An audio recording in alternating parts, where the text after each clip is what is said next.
नमस्कार, मैं डॉक्टर अरुण कुमार। आज हम जिस विषय पर आइडिया शेयर करने जा रहे हैं वो कोरोना वायरस संक्रमण को रोकने के 5 सबसे कारगर उपाय हैं। जैसा कि हम सभी जानते हैं, कोरोना वायरस का संक्रमण दुनिया भर में तेज़ी से फैल रहा है। पूरी दुनिया में इसे लेकर पैनिक की स्थिति देखने को मिल रही है। हर दिन हज़ारों नए मामले सामने आ रहे हैं, जबकि सैकड़ों लोगों की मौत हो रही है।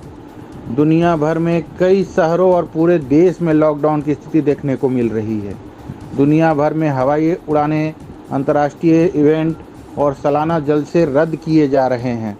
यूरोप इस बीमारी का नया केंद्र बनकर उभरा है, जबकि लैटिन अमेरिका और मध्य पूर्व के देशों में संक्रमण फैलने की दर प्रतिदिन बढ़ रही है।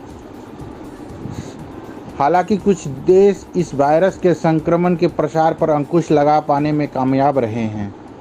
अजीब संयोग यह है कि ये वे देश हैं जो भौगोलिक तौर पर चीन से नज़दीक स्थित एशियाई देश हैं।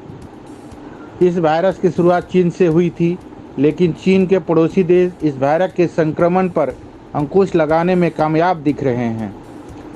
कुछ देश हैं जिन्होंने इसे फैलाने पर अंकुश लगाया है, उनसे हम सबको सीखना चाहिए। मैं केवल चीन की बात नहीं कर रहा, जिसने आक्रामक तौर पर तरीकों से इस पर अंकुश लगाया है। हालांकि उन तौर तरीकों को लोकतांत्रिक देशों में लागू करना संभव नहीं होगा, लेकिन दूसरे देश भी हैं जिन्होंने दूसरे कारगर तरीकों का इस्तेमाल किया है। 2 करोड़ 36 लाख की आबादी वाले ताइवान में 24 मार्च तक कोरोना वायरस संक्रमण के 215 मामले सामने आए थे, जबकि केवल 2 मौतों की पुष्टि हुई थी। 75 लाख की आबादी वाले हांगकांग में 386 मामले सामने आए हैं और 2 महीनों के दौरान 4 लोगों की मौतें हुई है। हालांकि बीते के दौरान यहाँ संक्रमण के मामले में तेजी आई है। अकेले 24 तारीख को 101 नए मामले सामने आए हैं। 12 करोड़ की आबादी वाले जापान में 24 मार्च तक 1140 मामले सामने आए हैं, जबकि दक्षिण कोरिया में 9037 मामले सामने आए हैं। इन दोनों देशों में हाल के सप्ताह में संक्रमण और मौतें दोनों मामलों में कमी देखने को मिली है। महामारी रोगों के विशेषज्ञ टॉलवर्ट के मुताबिक इन देशों ने कोरोना वायरस के संक्रमण पर अंकुश लगाने के लिए कारगर प्रावधानों में तेजी से लागू किया। इन देशों में लागू किए 5 सबसे कारगर प्रावधान ये रहे हैं। पहला, जांच और फिर से जांच। विश्व स्वास्थ्य संगठन WHO के मुताबिक इस महामारी के प्रसार को रोकने की दिशा में सबसे अहम कारक इसकी शुरुआती पहचान है। BBC ने जिन विशेषज्ञों से बात की वे भी इसकी पुष्टि करते हैं। कितने लोग संक्रमित हैं ये जाने बिना आप ना तो इसके असर के बारे में जान सकते हैं और ना ही आप कारगर कदम उठा सकते हैं।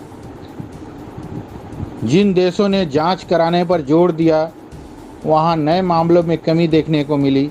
जिन देशों में जांच कराने पर जोर नहीं दिया गया वहां संक्रमण के मामले तेजी से बढ़े। विशेषज्ञ ने बताया, दक्षिण कोरिया ने प्रतिदिन 10,000 लोगों का परीक्षण किया। इसका मतलब यह है कि अमेरिका ने पूरे महीने में जितने लोगों की जांच की उससे ज़्यादा लोगों की जांच दक्षिण कोरिया ने 2 दिनों में कर ली थी। विश्व स्वास्थ्य संगठन के महानिदेशक टेड्रोस ने भी कहा है कि इस महामारी को रोकने में सबसे अहम कारक शुरुआती लक्षण वाले लोगों की जांच है। उन्होंने हाल ही में एक प्रेस कॉन्फ्रेंस में कहा, हम सभी देशों को यही संदेश दे रहे हैं, जांच जांच जांच। हर देश को सभी संदिग्ध मामलों की जांच करनी चाहिए। इससे आंख मूंद कर वे इस महामारी का सामना नहीं कर सकते। ज़्यादातर जगहों में गंभीर लक्षण देखने के बाद ही कोरोना संक्रमण की जांच की जा रही है। इसको लेकर भी विश्व स्वास्थ्य संगठन के महानिदेशक टेड्रोस ने दुनिया भर के देशों को चेताया है। उन्होंने कहा, जिनमें शुरुआती लक्षण भी पाए जाएं, उनकी जांच होनी चाहिए, तभी इसके संक्रमण पर अंकुश लगाना संभव होगा। दूसरा उपाय, संक्रमित मरीज को एकांत में रखना। विशेषज्ञ बताते हैं, मरीजों की पहचान, जांच और उन्हें एकांत में रखने की दिशा में दक्षिण कोरिया और चीन ने शानदार काम किया है। उनके मुताबिक जांच से संक्रमित शख्स को एकांतवास में भेजने में मदद मिलती है, साथ ही महामारी के प्रसार पर भी अंकुश लगता है। इतना ही नहीं, इससे नए मामलों की जल्दी पहचान होने में भी उम्मीद मिलती है। उनके मुताबिक चीनी अधिकारियों ने नए मामलों की पहचान के लिए अत्यधिक सक्रियता दिखाई और इसके चलते ही संक्रमण के मामलों में वहां कमी देखने को मिली है। उन्होंने बताया, उच्च ज्वर से पीड़ित लोगों को फीवर क्लिनिक भेजा गया और उनके फ्लू और कोविड-19 की जांच की गई। अगर टेस्ट में कोविड-19 पॉजिटिव पाया गया तो उन्हें एकांतवास में रखा गया। इसे क्वारंटाइन होटल्स कहा जाता था ताकि वे अपने परिवार वालों के संपर्क में नहीं आ सके। ताइवान, सिंगापुर और हांगकांग ने दूसरा रास्ता अपनाया। वहां संदिग्ध मरीजों को उनके घरों में एकांतवास में रखा गया। इस नियम को तोड़ने वालों पर $3000 जुर्माने का प्रावधान किया गया। इस रणनीति के चलते वे संभावित मरीजों पर नज़र रखने में कामयाब हुए है। ताइवान और सिंगापुर में संक्रमित लोगों के संपर्क में आने वाले लोगों पर नज़र रखी गई। ऐसा संक्रमित लोगों से बातचीत के आधार पर किया गया। विशेषज्ञ ने कहा, 12 मार्च को हांगकांग में 445 संदिग्ध मामले सामने आए थे, लेकिन वहां इन सभी लोगों के संपर्क में आने वाले लोगों को मिलाकर 14,900 लोगों की जांच की गई। 19 लोग कोरोना वायरस से संक्रमित पाए गए थे। तीसरा उपाय, तैयारी और त्वरित कार्रवाई, रैपिड एक्शन। विशेषज्ञ नेंसवा खुद पश्चिम अफ्रीका में इबोला वायरस के संक्रमण पर अंकुश लगाने वाली टीम का हिस्सा रह चुके हैं। उनके मुताबिक किसी भी वायरस पर अंकुश लगाने का सबसे प्रभावी तरीका संक्रमण फैलने से पहले त्वरित रफ्तार से अंकुश लगाने के लिए कारगर कदम उठाना होता है। उन्होंने कहा, ताइवान और सिंगापुर जैसे देशों ने नए मामलों की पहचान और उन्हें अलग थलग रखने के लिए त्वरित कार्रवाई की। यह महामारी के संक्रमण पर अंकुश लगाने वाला निर्णायक कदम साबित हुआ। अमेरिकी मेडिकल एसोसिएशन जर्नल में प्रकाशित एक लेख में कहा गया है कि ताइवान में कोरोना संक्रमण की रोकथाम में कामयाबी की सबसे बड़ी वजह इस देश का ऐसी स्थितियों से निपटने के लिए तैयार होना था।